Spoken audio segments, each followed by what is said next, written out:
তার শরীর কাঁপছে, সাথে আমারও। তোমার এই অবস্থা কেমন করে হলো সুমন? ঠিক তখনই সুমনের বউ উপস্থিত হলো। আমাকে জড়িয়ে ধরে বলল, আপা আপনি কেমন আছেন, কি অবস্থা আপনার, আজ কত বছর পর আপনাকে দেখছি।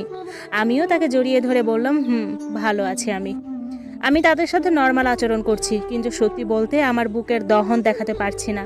কেউ কাউকে না ছুঁয়েও দুইজন দুইজনকে চোখ ভরে জড়িয়ে ধরছি, দুইজনের শরীরে ঘ্রাণ নিচ্ছি। জিজ্ঞেস করেছি, তোমরা এখানে কেন? তখন সুমনের বউ সালমা উত্তর দিল, আপা গত 3 মাস আগে ওনার ডান পা কাটা হয়েছে, তাই চেক আপে এনেছি। চর্মরোগ দেখা দিয়েছিল, খুব চুলকানি হতো। কত ডাক্তার দেখিয়েছি কিন্তু একটুও কমেনি।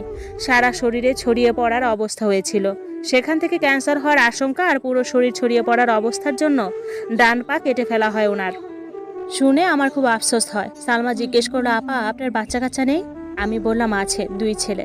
আমার ছোট ছেলে অ্যাক্সিডেন্ট করেছে তো, তাই হাসপাতালে ভর্তি, তাকে নিয়ে এসেছি।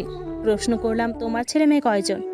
সালমা তখন বলল, আপা দুঃখের কথা কি আর বলবো, আল্লাহ তো ছেলে মেয়ে দিল না। অনেক ডাক্তার কবিরাজ দেখিয়েছি, কিন্তু লাভ হলো না। আমার ফোনে রিংটোন বেজে উঠলো। আমার ছোট ছেলে কল দিয়েছে। আমি তার বেডের পাশে একটা ফোন রেখেছি। কোথায় একটু বের হলে, হাসপাতালের বারান্দা কিংবা ছেলের রিপোর্ট দেখাতে গেলে, কোনো দরকার হলে কল দেওয়ার জন্য। কল রিসিভ করে বলল, আম্মু কোথায় তুমি, আমার খিদে লেগেছে। আমি বললাম, আমি আসছি। সুমন নিজে থেকে বলল, নাহিদা তোমার ছেলেকে দেখতে যেতে চাই। আমি বললাম, জি অবশ্যই, আসো তোমরা। তাদের সাথে নিয়ে আমার ছেলের রুমে আসলাম। আমার ছেলেকে বললাম, সালাম দাও, তোমার একটা আংটি আঙ্কেল। ছেলে আমার সালাম দিল। সুমন আমার ছেলের মাথায় হাত রেখে বলল, কি নাম বাবা তোমার? আমার ছেলে বলল, আবিদ। নামটা শোনার সাথে সাথে সুমন আমার দিকে তাকালো। কারণ ডিভোর্সের আগে একবার সুমন বলেছিল, আমাদের ছেলে তাদের নাম কি রাখবে, মেয়ে হলে তাদের নাম কি রাখবে। আমি তাদের জুস খেতে দিলাম, আমার ছেলের জন্য এনেছিলাম। কিন্তু মেহমানদের তো আর না খাইয়ে রাখা যায় না। তখন সালমার ফোনে কল এসেছে। তাদের সাথে কে যেন এসেছে, উনি রিপোর্ট আনার জন্য বলল। সালমা সুমনকে বলল, আমি আসছি, আপনি এখানে অপেক্ষা করুন।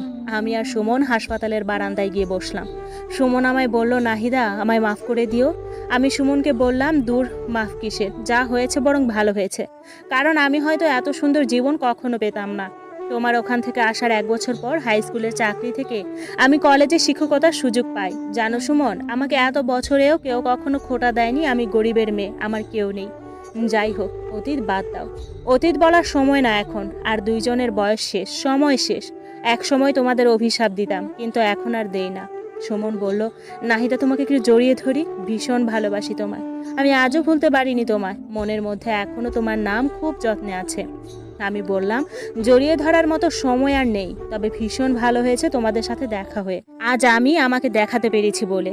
আমার বড় ছেলে আসছে, আমি বারান্দা থেকে দেখছি, হাতে ফলমূল। সুমনকে বললাম, খুব